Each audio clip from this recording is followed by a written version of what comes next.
Welcome to Entrepreneurial Entrails for some short stories on the guts and glories of being an entrepreneur.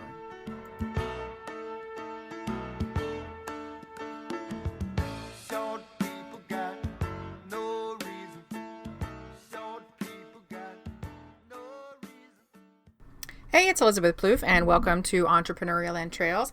We're going to kick off this wonderful Monday morning with a communication tip type conversation. Actually, before we get to that, I'm going to say, you know what?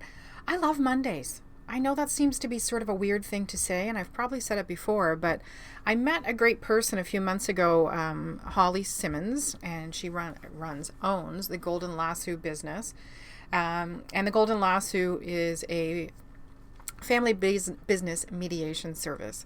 But Holly and I have a lot in common in other ways, and one of which is we are loving being an entrepreneur. And out of that conversation came this revelation to each other that we love Mondays. Now, when I was an employee, not so much. Well, it depended on the employer. You know, I had some fantastic employers who made Mondays great, and I had some other employers who sucked the soul out of my body every single moment I was there. And so Mondays were not super awesome. But as an entrepreneur, love Mondays because I get to do what I want, which is what I love, and helping people, and it's fantastic. So anyway, that's my little Monday kickoff. I might do that every week. I don't know. It's my business, my podcast. I can do it if I want to. And speaking of which, this is what we're going to kind of get into today, is doing it your way, or my way as the case may be. And so one thing I put on Instagram, at least 3 times a week, are some communication tips, if you will, about how to communicate better.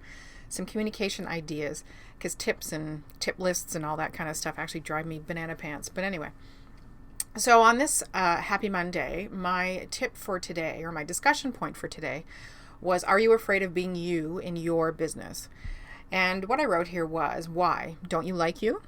Being yourself, unless you cuss a lot, don't do that. Gary Vaynerchuk accepted, and potentially Tony Robbins, is key to success. Find something unique about you and use it for your business.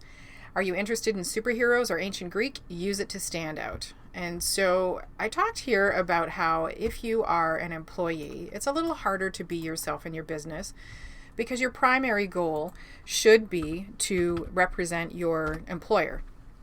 Absolutely 100%. And if you are an over-the-top kind of personality, then hopefully you've found an employer that understands that or supports that and will allow that to shine through for you. If you haven't, well then, there's some other things to consider. For me, I have an absolute thing about superheroes, and I have a thing about colorful stuff and graphics and books and art and kinds of goofy stuff. I do swear like a trucker, but I don't do that on my website or in my social media stuff just because, the F-bomb sounds great in your head, but I got to tell you, when I hear it out loud, it kind of makes me cringe. And I love Gary Vaynerchuk to death, but sometimes I really think he needs to ease up on the F-bombs and the MFs and the whatever else. I understand the whole passion situation, but geez Lord, clean it up a little. Anyway, that's my idea. So on my website, for an example, I have an about, which I have to change that title because that's kind of boring. And what I write here, I have a whole series of goofy shots that were taken by a friend of mine, and I got done smiling. This is sounding vaguely repetitive, so if I've done this before, I apologize, but I think it's something that needs to be revisited. And so there's a whole whack of them, and I actually did some of my own, so I'm going to swap this up and add those in there as well. But one of the reasons I do this is because authentically, I am not a person who can smile on demand for a long period of time. It drives me nuts, and eventually my inner fidget will come out, and and by fidget I mean F you, and I'll just stop. It's the same thing. Like I can't like people that I don't like, and I can't be nice to people that aren't nice people. One thing that I do have on my website that I'd highly recommend everybody take a look at if you are running your own business is a manifesto. And I got that idea from Sue Johnston, who runs It's Understood Communications, and she's a team member on Spark the Change, which is coming up, by the way, which is an awesome event you should look at. And it talks to you about what makes my business tick. And one thing that I have to actually change here is my commitment to community development, because I don't think I have that enough here. So I wrote for my manifesto, I believe that all businesses deserve affordable and understandable tools to communicate with their customers. What I don't believe in is holding businesses hostage to a specialist's skills. That doesn't roll off the tongue, does it? I teach you how to save time, money, and frustration and build business success through better communication. Why? Because I'm a born and trained teacher and it's what I do. So I talk about that. That's huge for me. I have a big hate on for specialists who hold businesses hostage to monthly fees and exorbitant costs. Everybody deserves to make a living, don't get me wrong, but holy mackerel, when you're charging, $6,000 to create a logo, you're out of your freaking mind. And then you don't even give the client the files. They have to pay extra for that. That just drives me nuts. So further down on this About Me page, I have some of the tools that I use, and then I have my thing about superheroes and some of my favorite books and what I like to do. And I really strongly encourage you to include this as part of your personal profile. And a business coach that I had helped me develop a personal festo.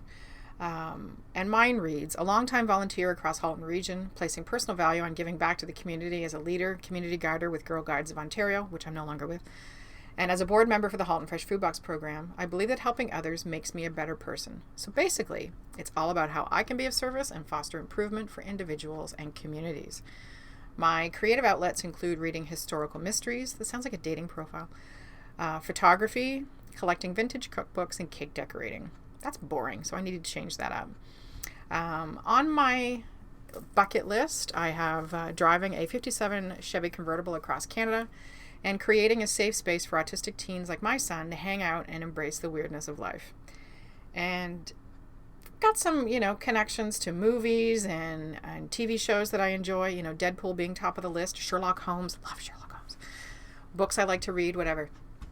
And throughout that, through my social media, through my different platforms that I have, I always try and inject, obviously, content that's helpful and professional and appropriate, but I also try and put in some fun stuff about me that shows people how I tick and what I like to do and things that frustrate me and shout outs and what have you. I started a Say Yes campaign, because saying yes has been one of the more powerful things I've done for my business in the past year. And that's another blog post altogether, or another podcast, sorry. But saying yes is definitely something that I've fully embraced, and it's fantastic. Recently went to a trade show for a client, had an incredible time. It was called Hymns 17 down in Orlando. And one of the things I collected while I was down there, and I so wish I could have got more, was little stress balls, because they're really light and easy to pack and bring back with you, and they're kind of funky looking.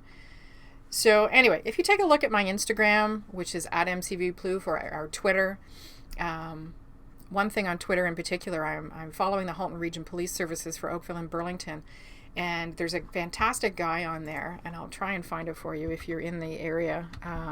And he he takes great pride in not giving away the personal details, absolutely, but he definitely goes around, and if somebody's been a dumbass and just done something really stupid, then he likes to tweet about that just a little bit. There was somebody here, what did they do? They were driving like 155 in an 80 zone, which is just, here he is, Constable Mark Tarasso. He's just freaking hysterical.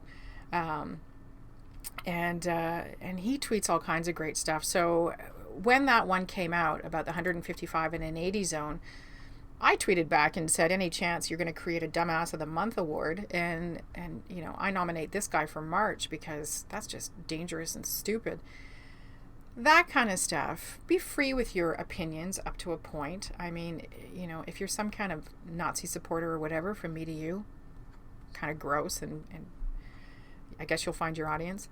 I would suggest putting a limit on what you do as far as your personality. And, if your tweets are constantly about coffee and useless stuff and waiting in line and all that kind of stuff, that's really not sharing any part of your personality. That's really not a productive way to show who you are and what you're about. Quite frankly, it makes you look like a bit of a whiner.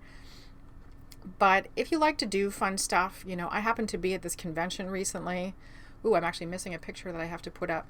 And I had the opportunity to, pose with a fake astronaut and get into a faked up kayak and have some fun. And there's another one I have to post, and I'm getting eaten by a giant lobster on top of a car. That kind of stuff is fun. And it's also an opportunity to check in at events that you're at and broaden your audience that way. If you like to read weird stuff, there's a huge following for Bookstagram on Instagram and Twitter. There's just a whole whack of stuff that you can do that inject personality and can be professional and helpful without being over the line. So that's kind of my advice today, which is, hopefully something that you already know. If you're holding back from putting your personality out there as part of your business, obviously if you're in a partnership, you want to make sure that your partners are on board with this. If you are partners, then I would assume that you have similar personalities or complementary personalities anyway. But really take a look at what your interests and passions are. See how you can use those within your branding appropriately. Reveal a little bit about yourself. It's a level of vulnerability to share this kind of stuff that, people learn to trust you a little more and relate to you more, hopefully. But say yes. That's the bigger thing. Say yes. Have a look around. Take some time if you've been holding back from using some stronger colors in your branding or messaging or whatever. Say yes. And if you're having struggles saying yes, then find a professional who will give you some insight, support what you're trying to do. But if it's, too far over the line, hopefully they'll give you the right advice to make that decision. But that's my wise words for you today on this Monday. Love Mondays, and if you're not loving Mondays, you're doing something wrong. Find out what you're doing wrong and fix it. And be yourself a little bit in your business. Like I said, find an interest that's hopefully not offensive, and share it out and use it. Use your cool stuff. Use your weird stuff, and hopefully it'll work out for you. If you have decided to put yourself out there in your business, again, acknowledging it's a very vulnerable thing to do, I'd love to hear about it. Give me some comments or a shout out on Twitter. It's at MCVPloof. And I'd love to hear, has that been freeing for you? Has that provided more opportunities for you? What did you decide to do? And we'll talk to you soon. Have a fantastic day. Bye-bye.